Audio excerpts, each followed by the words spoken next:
Hello everyone, this side Priyanka and today we will discuss about divorce. So why divorce cases in India are increasing day by day? पहले इस चीज़ को बहुत rarely देखा जाता था कि तलाक हो रहा है. Nowadays it is as common as कि पानीपत से लोग रोहतक तक आ रहे हैं. It is this much normal. So basically reasons क्या हैं? Changes in social norms, women empowerment, and more than that, dating sites. It's a big reason क्योंकि लोगों को पार्टनर इजीली मिल जा रहे हैं, so they don't want to sort out their arguments. वो बंदा ही चेंज कर दे रहे हैं. एक मीम आपने सुना ही होगा, if you can't change the person, change the person. So यही सब चल रहा है आज के टाइम पे. सो अगर देखा जाए, अगर हम बात करें डिवोर्स की, तो कॉन्सेप्ट आया कहाँ से? इन 1885 first Indian women who took divorce, she was Rukma by Raut. She was the first Indian lady who took divorce in 1885. Later on हमारा हिंदू मैरिज एक्ट आ गया 1955 में. उसमें कॉन्सेप्ट आ गया, ठीक है, डिवोर्स की ग्राउंड्स आ गई, दैट क्रुएलिटी, ओके, अडल्ट्री, ये सब आ गया. इसके बाद काफ़ी चीज़ें बढ़ती गई, जैसे कि वुमेन इंडिपेंडेंट हो गई हैं तो वो उनको भी कुछ नहीं झेलना है. If man are liable then women are liable too. Both are wrong. So as we all know, Hindu Marriage Act 1955 introduced divorce, and it mentioned 4 grounds of divorce: cruelty, desertion, adultery, and mutual consent. So divorce rates are increasing day by day, and what's the reason behind that? आज का time है कि लड़के ही शादी से डरे हुए हैं. अल्यूमनी की बात लगा ले आप लोग. If dowry is a crime, why alimony is not an crime? It should be considered as an crime. अगर दहेज लेना गलत है तो अल्यूमनी क्यों नहीं गलत है?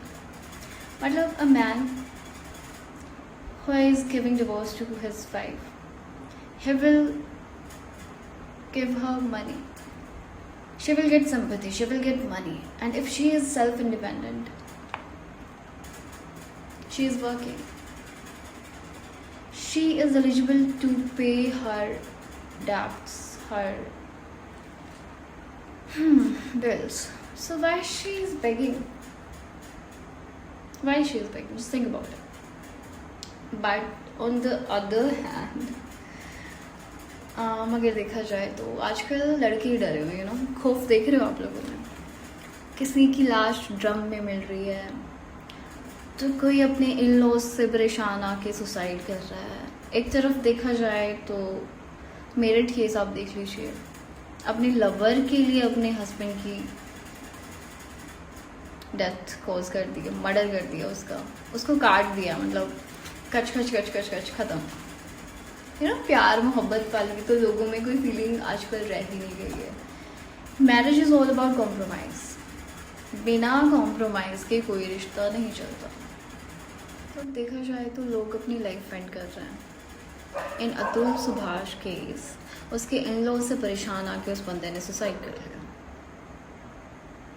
अपने इन लॉज से परेशान आके उसने सुसाइड कर लिया. क्यों? देखो, मैनी ऑप्शंस. अगर आपके ऊपर फॉल्स एलिगेशन लगाए जा रहे हैं, यू कैन क्लेम डिफामेशन, ठीक है. अगर फॉल्स एविडेंस आपके अगेंस्ट शो किए जा रहे हैं, then 191 section is for you, okay. अब उसके अलावा criminal intimidation, criminal conspiracy 120B,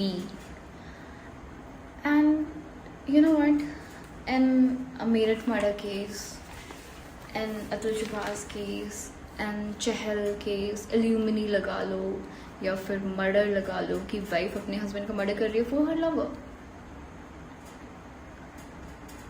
ठीक है, आप तलाक दे दो अगर आपको उनके साथ नहीं रहना है. आपको क्या ज़रूरत पड़ गई है उनका मर्डर करने की? आई डोंट नो, ये लोग सोचते नहीं है कुछ करने से पहले. इफ़ अगर मैरिज का कॉन्सेप्ट आया क्यों था? क्योंकि एवरीवन नीड अ पार्टनर, ठीक है। बट आजकल ऑप्शंस हर किसी के पास ज़्यादा अवेलेबल हैं, तो लोग चेंज कर देते हैं ना, माइंड चेंज कर लेते हैं, एक्स्ट्रा मैरिटल इतने होने लगे हैं लोगों के। एंड अगर आपका आज पीसफुल नहीं है, आपका प्रेजेंट अगर पीसफुल नहीं है, if you present is not peaceful, so I don't think आपका फ्यूचर भी पीसफुल होगा, no. And marriage is all about peace. आप किसी के साथ क्यों रहते हैं? अगर कोई आपको तंग करता है, आपके दुश्मनों के साथ क्यों नहीं रहता? क्योंकि वो आपके दुश्मन है यार। अगर आपके अपने ही आपके दुश्मन हो जाएंगे, आपके अपने ही आपको मार रहे हैं, तो वो अपने क्या अपने, मानते? मैरिज का कॉन्सेप्ट काफ़ी पुराना था। शादी क्यों करते थे लोग? ताकि एक पार्टनर मिल जाए उनको, ताकि उनकी आगे वाली लाइफ हैपनिंग हो जाए, ठीक है। अगर आपका प्रेजेंट ठीक नहीं है, आपका फ्यूचर कैसे ठीक हो सकता है? Your married life is toxic, तो आप डिवोर्स दें। अगर आपको कोई पसंद नहीं है, आप नहीं रह पा रहे, तो आप डिवोर्स दें। Please don't and your life for someone who don't deserve you. It's a humble request. Suicide is, I know it's not by choice. खुद से कोई नहीं चाहता अपनी ज़िंदगी को लेना, but in Atul Subhash case, उसके इन-लॉज ने उसको इतना टॉर्चर किया, बहुत टॉर्चर किया। सो अब लोग कहते हैं कि और करें क्या, क्योंकि जेंट्स के लिए लॉज इतने स्ट्रिक्ट हैं, वुमेन के लिए इतने स्ट्रिक्ट नहीं है। So there are defamation for false allegation. अगर आपके ऊपर, इफ़ यू आर मैन, आपके ऊपर फॉल्स एलिगेशन लगाए गए, तो you can claim defamation. Criminal intimidation in section 506, ठीक है। There are many more sections like criminal conspiracy section 120B, 191 for fake evidences. If your present is not peaceful with someone, I don't think कि आपका future peaceful होगा. So please don't end your life. Think about it. Think about everything before doing anything, before taking any serious step. Please. As we all know, पहले India की divorce ratio 1% थी, अब 50 to 60% increase हो गई है। क्यों? कुछ लोग अपने इन-लॉज से परेशान आके सुसाइड अटेम्प्ट कर रहे हैं, उनकी बीवियाँ उनको मजबूर कर रही है ये करने पर। कुछ हस्बैंड्स अपनी वाइफ के साथ ऐसे बिहेव कर रहे हैं कि जैसे तो वो उनकी जानी दुश्मन हो, एंड डिवोर्स के reasons, being a divorce lawyer, let me tell you, हमारे पास जो क्लाइंट्स आते हैं, दे वर लाइक, इतने सिली रीजंस उनके होते हैं कि आप सोच भी नहीं सकते। मेरे हस्बैंड को मेरा बनाया हुआ खाना पसंद नहीं आता। My husband is not into me. My husband is not up to mark. My wife is not a wife material. मतलब आप शादी के बाद अपनी बीवी को कह रहे हो कि तुम वाइफ मटीरियल नहीं हो।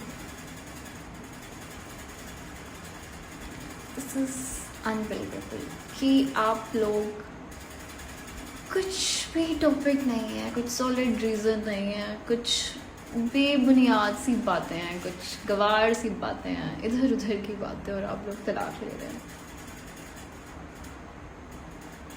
If you can't stick to one person, don't get married. Don't get married. So अगर देखा जाए तो मेरठ का केस था, वाइफ ने अपने हस्बैंड को मार दिया अपने लवर के लिए, उसको ड्रम में रखा। एक वाइफ अपने हस्बैंड की टंग को काट देती है गुस्से में, ठीक है। एक हस्बैंड अपनी बीवी को मार देता है। मतलब क्या है ये सब? So it's a humble request, please don't end your life for someone. Don't do it. अगर आपके दिमाग में कुछ चल रहा है तो please do share it with your friends, your relatives, your family. एक बार नहीं, 2-3 बार ज़रूर सोचें इस बारे में कि जो भी आप कर रहे हैं। Please don't end your life and stay calm, stay connected, stay tuned. Bye bye. Thank you so much.